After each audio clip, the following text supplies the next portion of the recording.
Welcome, welcome, welcome, welcome to Today with Tanza, where every day is different. I want you guys to come on in.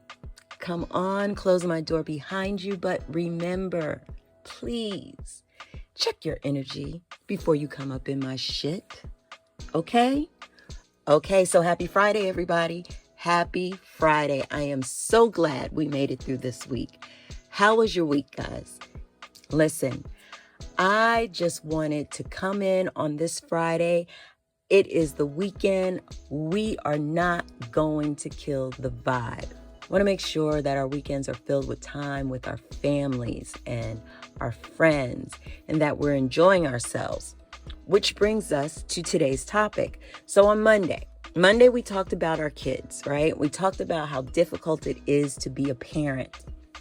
We talked about how we could judge so much as parents. I closed off on Monday by telling you that it doesn't matter what you're doing or how you're doing it. If you're doing it, you have done it with success. If you haven't killed those kids, guys, you have done a great job. And so now it is Friday. It is time to reward yourself for a job well done. That's bringing me to today's topic. Today, I want to close out on talking about these kids for the week by telling you to always remember to take care of yourself first. I know that's hard as a parent. We always think that we must give until there's nothing left, or whatever might be left. That's the time to take for ourselves. And I am here to tell you, I am here to be your Delta flight attendant. Let me tell you guys, put your mask on first. In case of emergencies, put your mask on first.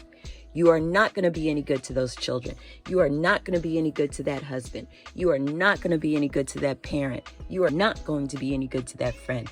You are not going to be any good to anybody else if you don't put that mask on first. I know how hard it is. I know how hard it is to tell your children no. I know how hard it is to put your foot down with those kids when the time comes. I know the heartstrings just tug and pull and yank at you until you feel as though you just can't say no. But yes, you can. Girl, yes, you can. It's only 2 little letters, and it's very, very easy to pronounce. And I believe the word means the same thing in all languages. So listen, say it with me, guys. No. Mama, can I? No. Daddy, will you? No. Say it with me. Let's practice. No, no, no. And if you want to throw a get out my face, go ahead and throw that in there. No, and get out my face. Okay? It is Friday. We are going to have a drink. We are going to relax. We are going to do whatever it is that you do for you to take care of you. Let me tell you about an experience that I had as a kid or a young adult that I will never forget. And this involves my father. Daddy, if you're listening, sorry to be talking about you. But it's a true story. So when I was young, I left college and I felt like I didn't really know where I was going, but I felt at the time that college was not for me. So what I did was I left school, did a few other things, and eventually ended up back home, right? Y'all know how that goes because it wasn't working out. Whatever I was thinking I was going to do was not working out. And so is life, right? So I ended up coming back home. I called my dad and I was like, Daddy, can the baby come live with you? And of course, my father was like, okay. Showed up on my father's doorstep, bags packed and all. And my father said to me, listen here, little girl. You are welcome here. But in 6 months' time, you have got to get your butt out. Now, I thought to myself, isn't Daddy cute? Okay, Daddy, no problem. I'll get out in 6 months. That's all I need anyway. And so I came into my father's house and I did everything that I was supposed to. As a young woman, I was very well behaved. Did nothing but go to work, pray, and tend to my father's needs. So that meant that I was cooking and I was cleaning and I was doing all the things that he needed done in his house. He was a working man. He was a single man at the time. So I did things for him around the house, and then I went to work, and that's all that I did. I did not have a social life. I was not dating. I was just trying to figure out who I was going to become and where my life was going to go. So for all intensive purposes, I was the perfect roommate for my father. Well, what happened was, I want to say probably a couple of days before my 6-month deadline came up, my father said to me, "Your time is up and you got to go. And so what's your plan? Where are you going?" And I thought to myself, you can't be serious. I'm helping you. Look, I'm cooking, and look, I'm cleaning. And my father said, "Yeah, that's great. You've done a great job and your time's up." OMG. So the panic started setting in, because what I know now and what I've always known about my father is he means what he says and he says what he means. So I knew then that my time really was up. And so I scrambled. I did, in those last couple of days, go and find an apartment and got myself all settled in. So when the day came, a few days after that, and my dad was like, "Okay, you ready?" And I was like, "Yes, I'm ready." And off I went. I remember thinking at the time, what kind of parent will kick their unprepared child out of the house? I wasn't angry. I was shocked that he actually put me out. It ended up being the best thing that my father had ever done for me, forcing me in that moment to grow up and to recognize that he, as a parent, had done his part, and now it was time for this little birdie to spread her wings. The point, guys, is that my father told me, "No. No, ma'am, you cannot stay here. Doesn't matter that all's well for you. It's not all well for me." I want us to remember that.